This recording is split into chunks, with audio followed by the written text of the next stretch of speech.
So today's tutorial is going to be how to curl your hair. Now, there are a cajillion different ways to curl your hair. A lot of people will pull it up in layers. This tutorial specifically is going to be the simplest and quickest and easiest way that I personally have found works for me. Let's go ahead and jump right into it.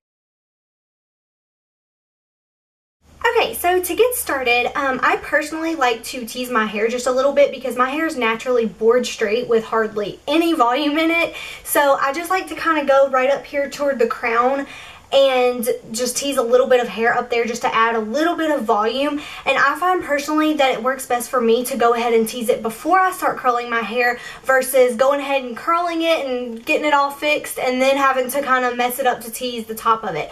So I am going to just tease a little bit of the crown right there, and I will be right back. I use the Batiste dry shampoo to just kind of volumize my hair a little bit and get rid of any like excess oil. So I did that first and then teased it up a little bit just to add some extra volume. And now I'm going to get into the actual curling part. I just wanted to take you through what I personally do before I curl my hair, just so you can go ahead and like prep your hair and get all that done. So I like to do first is take all of my hair and just kind of split it in half as best you can in the back. I will try to show you what I'm doing.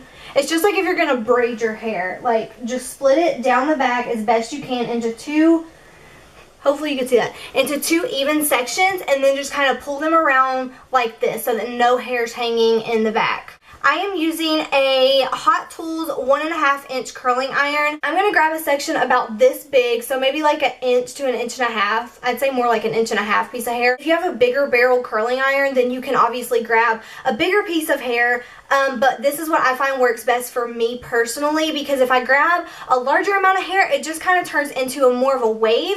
And for this look, I want an actual curl. There's different ways that you can do this. You can curl all of your hair in one direction, or you can do it in different directions. I typically do it in different directions just so it's not super uniform looking. Sometimes I'll do it in all in one direction if I want that, but just for a day-to-day curl, I just go in different directions just so it's a little bit more messy looking. And also, I personally don't curl all the way down. I have before, but I typically like to leave about 2 inches of hair left at the bottom that's not curled. Once you have that, I'm going to take my curling iron. And again, it doesn't matter which way you go because I'm going to go in completely different directions. If you're going to go all in one direction, you want to go away from your face. I'll put it as close to the root as I can, and then I just loosen it up a little bit and then keep curling. I'm just kind of tapping the lever right there just to add a little bit more space so that I can rotate the hair. I get to about right there to where I have a little bit of hair sticking out that I'm not going to curl, and then I wrap it back up. You want to hold that just for a few seconds, and then I'm just going to slowly let it down. I'll bunch it up in my hand sometimes if I have time just to kind of let it cool off a little bit, and then I'll let it go and push that curl to the back. And that is pretty much it. You're going to do that for all the sections of your hair. So again, I'm going to do one more a little bit slower. I'll go the other direction for this one. So just to go, just to go a little bit quicker, you just want to constantly kind of keep the curling iron moving, and then just hold it, and then you will release it. And that's pretty much it. You're just going to do this for both sections of your hair. But remember, if you are going in different directions, when you get toward the sections of your face, you want to go away from the face. And then let it go. Again, you can kind of pick it up and just let it cool off a little bit, and then just drop it towards the back.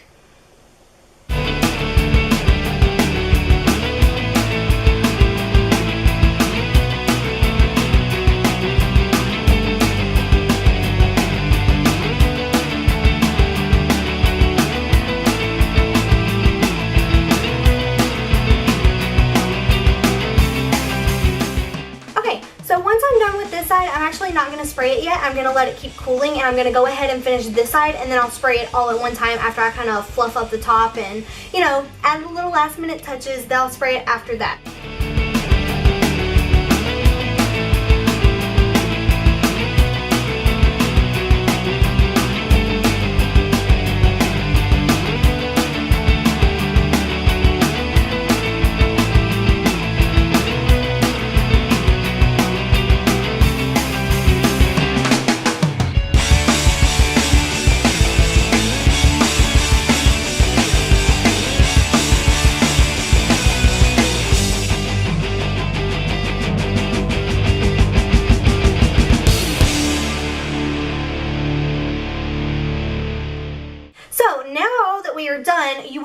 curls cool. So after you curl your hair and you're letting it cool, this is when you can go ahead, apply your makeup, get dressed, do whatever you need to do. And then after it cools, then you can go back and kind of just mess it up, tussle your curls a little bit. And then I like to go back and just kind of poof up the part that I teased. And then you just want to take whatever hairspray you're going to use and just spray a little bit in the part that you teased. And then you just want to let it dry. If you feel like you kind of want to like scrunch your curls up some more, you can do that. So there you go. That is super quick and easy. The simplest way that I have found personally to curl my hair. All you're going to do, you don't even have to pull it up in layers. You don't have to do anything like that. You just want to tease it if you need to, or do whatever you're going to do to the top of it. Split it down the back, pull it around, pull out little sections of hair. Just go in different directions, whatever your personal preference is. Scrunch them up just a little bit to let them cool, and then you just want to fix your hair and spray a little bit of hairspray on it to hold. And that is it. I hope that this was super helpful, and I hope that you enjoyed it. Thank you guys so much for watching, and have a great week. Mwah.